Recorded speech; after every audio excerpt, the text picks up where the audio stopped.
The dusty savanna stretched endlessly, golden grass swaying under the relentless African sun.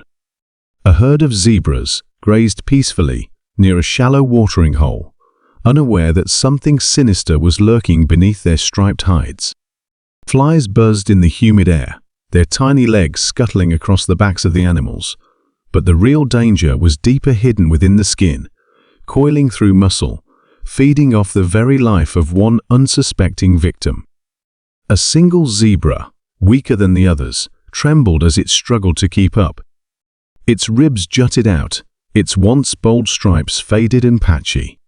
Its breathing came in ragged gasps, and when it tried to step forward, its knees buckled. The herd moved on, leaving it behind. Alone, helpless. Not far from the scene, a small group of conservationists drove in an open-top vehicle, scanning the landscape. They were a team of trained rescuers heroes, in their own right, always prepared to battle against the cruelty of nature and the hidden dangers that threatened the wildlife. But they were not the only ones watching. A lone figure stood under the sparse shade of an acacia tree. His clothes were tattered, his boots caked in dust.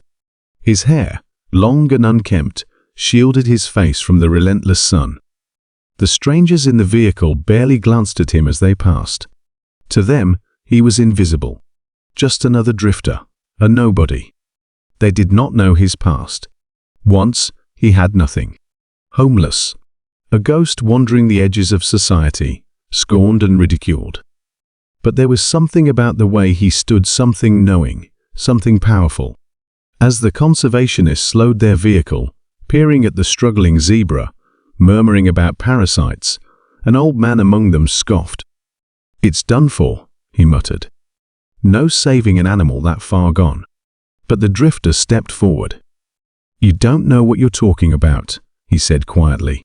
The others turned, startled by his voice. Some chuckled, shaking their heads. "What would you know?"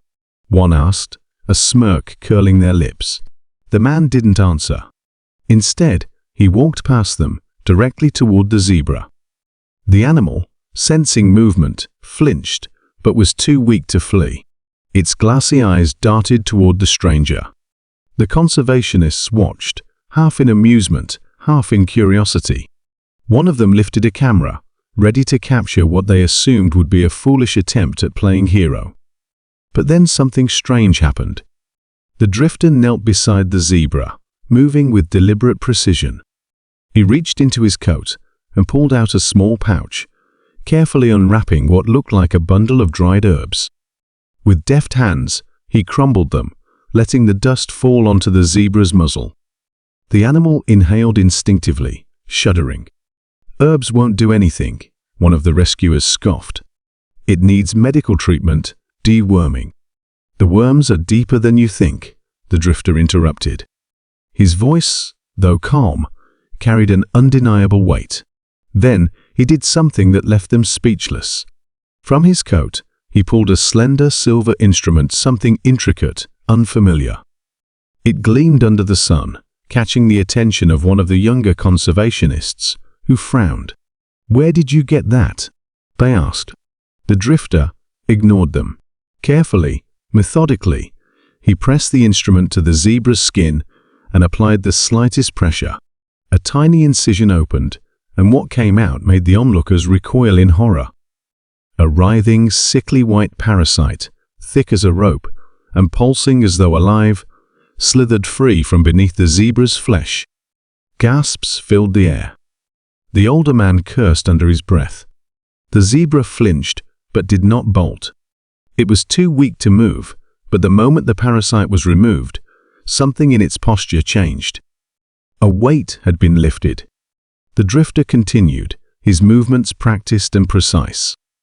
More parasites emerged, falling onto the ground, twisting violently before lying still. The conservationists could only watch in stunned silence. Who was this man? How did he know to do this? As the last parasite was removed, the zebra let out a long breath and sagged into the grass, exhausted but alive.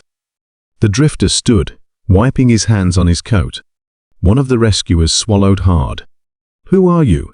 The man gave a small, almost imperceptible smile. "Just someone who used to be forgotten." The wind stirred, kicking up the dust around them.